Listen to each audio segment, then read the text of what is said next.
Yeah, hello everybody. Welcome back to my channel today.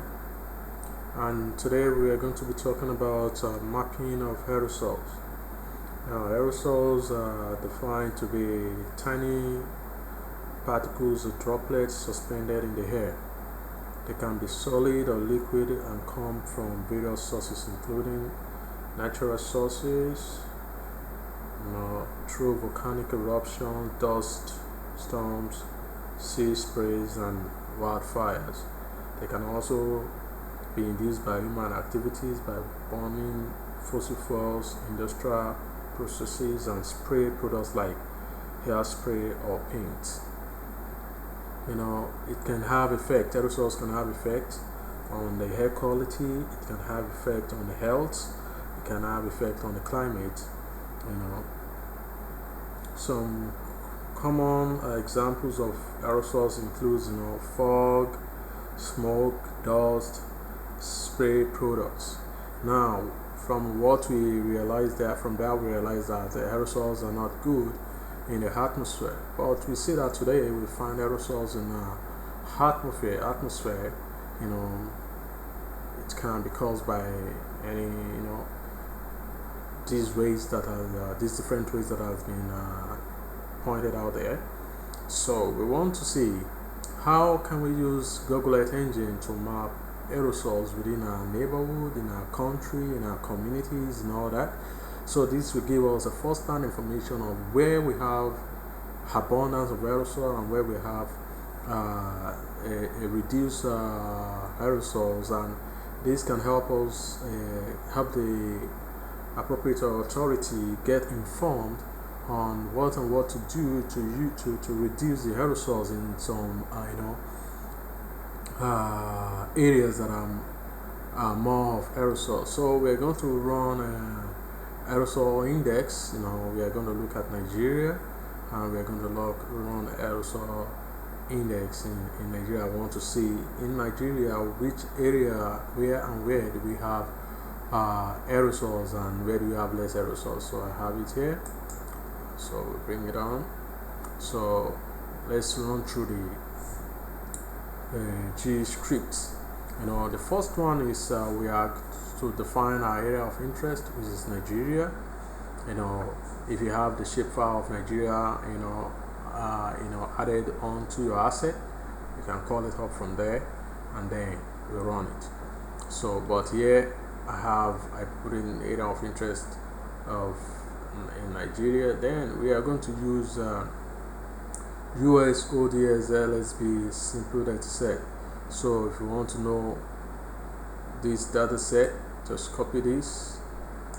I want to have more information about this data set, copy and bring it there, paste. That's it. That's large scale international boundary polygon.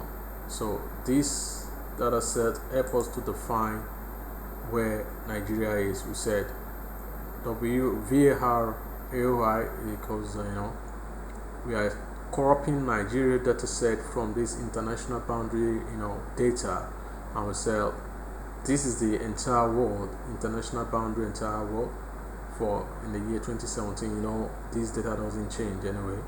The world doesn't expand and all that, so the boundary of a country remains the same over time. Now we said, okay, we want to filter that. We want to just take out Nigeria from this this pool of world boundary. So we say dot filter. The filter equal what? Country name, Nigeria. So if you have the shapefile of Nigeria, you don't need to use this script here. These two scripts. Just add from your asset. You say new, then you had I have Nigeria here. Instead of going through this script, I can just say I've added Nigeria. This is Nigeria. I can just say had. I can just say had, and you see these old scripts is just the same as this. If you have your shapefile of your study area, you can, and you have uploaded it on the GE, then you can add it. So but for me, I just want to, I said, no, you want to delete the import table? Yes, okay. I want to get my own Nigerian area boundary from the pool of these data sets, and I filter out the country I'm interested in. I filter out Nigeria, and then I said map center object. That means I want you to focus on Nigeria at level 6. So this script here just say this, look into this pool of data sets of the world boundary, of the whole world boundary at country level, then filter out Nigeria data set, and then focus on this and the Nigerian data set is called the AOI, because we call it AOI, VAR AOI here. Our AOI is defined like this pool of the world boundary data set, and filter Nigeria boundary as a country in this data set. That's our definition of AOI. So we now said map center object, our AOI. So this combination of these two at level 6, and that's what this step 1. That's the interpretation of step 1. Now, in step 2, what we are doing is we are defining the time range of the data set that we are looking at. So we said we want our start date, such our data set from VAR start date equals 1st January 2023, and our end date is 31st January 2023. So we are looking within just between the first day of January 2023 and the last day of January 2023. So we have a lot of data set there, but we said we want you to search within this range of data set. Now we go to step 3. Step 3 said load Sentinel 5P aerosol data set. Now this is Sentinel 5P aerosol data set. Sentinel 5P aerosol data set. So we can copy this and we can search for it. Say copy, and we look for it here. So this is it. If you are looking for software outside data set, this is it.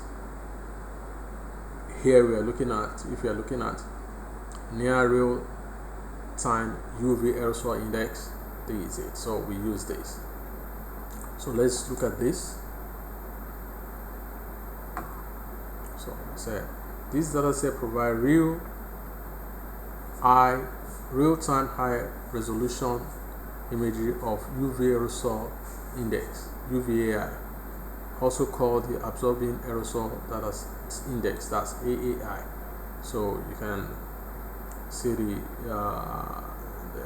Sentinel 5P precursor, have all the information you need here. You want to see the band, the distribution. You want to see the bands, sensor altitude, sensor azimuth angle. You want to see the image properties, strings, and all that. You want to see the time of use. You have that. You close. So if you are interested in it, instead of closing, you bring it up, you import. Let me go back there.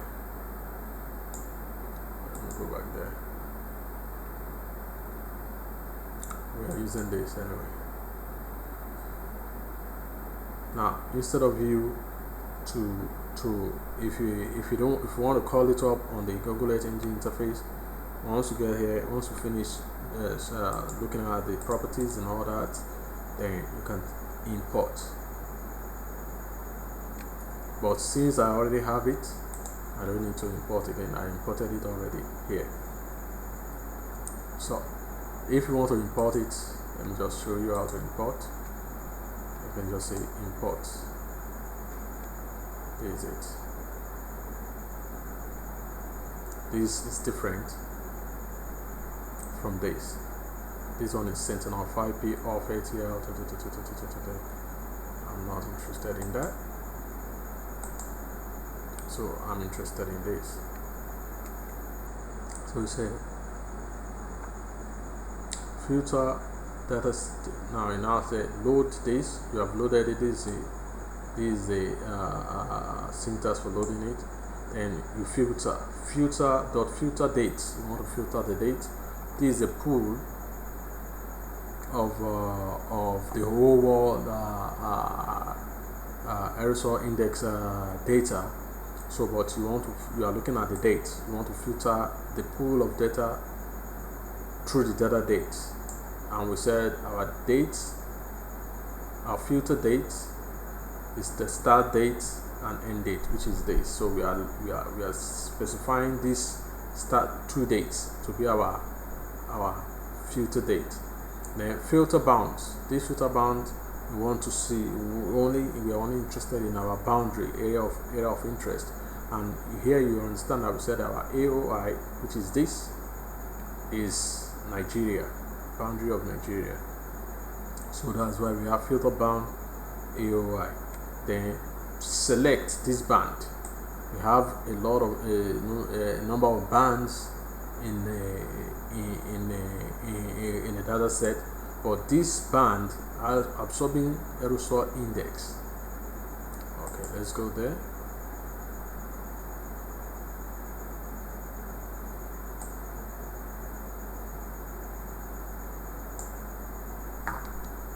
Let's see the bands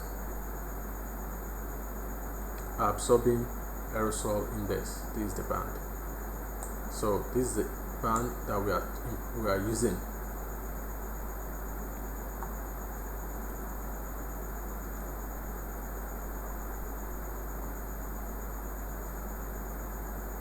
So we are interested in this band. Close. So that's why we call out this band. Then we say step 4, computing mean aerosol index. You remember that we are looking at the start date from January 1st, 2023 to 31st January 2023. Now we want to find the mean. We want to pick the mean aerosol index within this pool of dates. So we say VAR mean aerosol index is equal to this imagery rather. This imagery we call it out. Then that's S5P, this, and S5P is all this function, calling out the big image of the whole world. Filter within the date, filter with the boundary, which is Nigeria, then select the absorbing aerosol index band, then find the mean of all these mean, then clip out our area of interest from the mean result that you have. This find the mean of all these, that's dot mean into this bracket, that's find the mean of all this. Then after you find the mean, clip our area of interest from the mean. Then we set our visualization parameters, v-prism from -1 to +2. How do we get it? So go back to it. Sorry. Close. Band.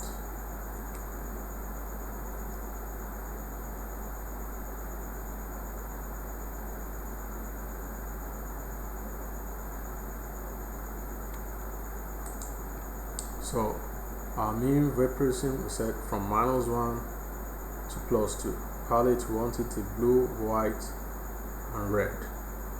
Step 6, we say add map layer. We want to add a map layer into our interface.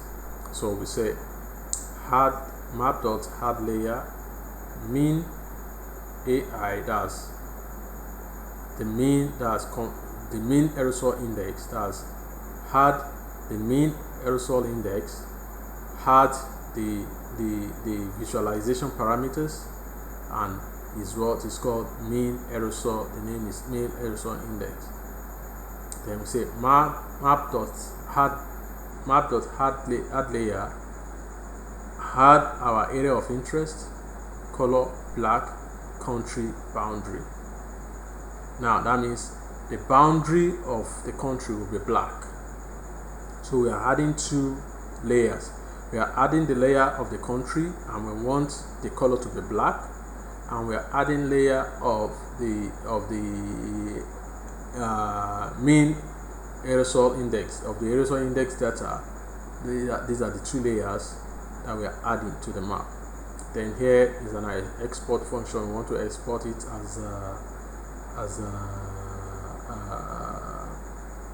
want to export it. You can export it,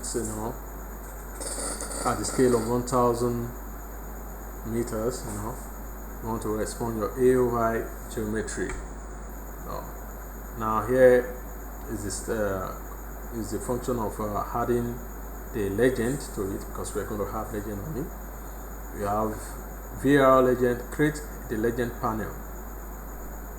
VRR legend is called UI.pane. This is a function of adding legend title to the legend, adding legend title. Then so we have it. So let's run it and see. We run it. Okay. Now you see, this is the boundary of Nigeria. This is the first, which we said run it in black. So we have the boundary of Nigeria. Here you have your layers. You can uncheck the boundary of. If you uncheck this, it's only the boundary of Nigeria that you have.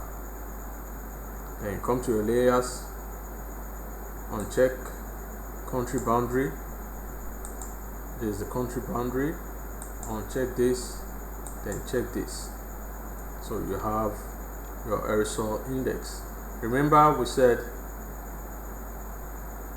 and from your aerosol index, remember we said we are going to put it from -1 to +2 here. As here our vSpring visualization parameters. We said the minimum should be -1, the maximum is +2. So in our legend we have low as -1 and high as +2. Medium is 0.5. So wherever you see blue, that means aerosol is low. Example, around this place, aerosol is low. In the Mayo, in Gembu, aerosol is low here. At the border, aerosol is low. Here is low. Here, the whites, the patches of white, aerosol is at medium as 1.5. But coming to somewhere in Lagos,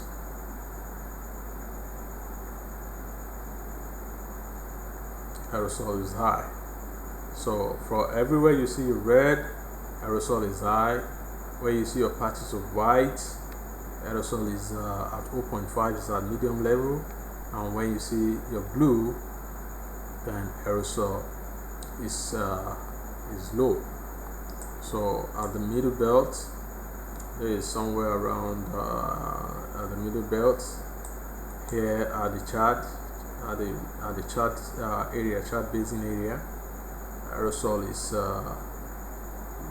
low around this place.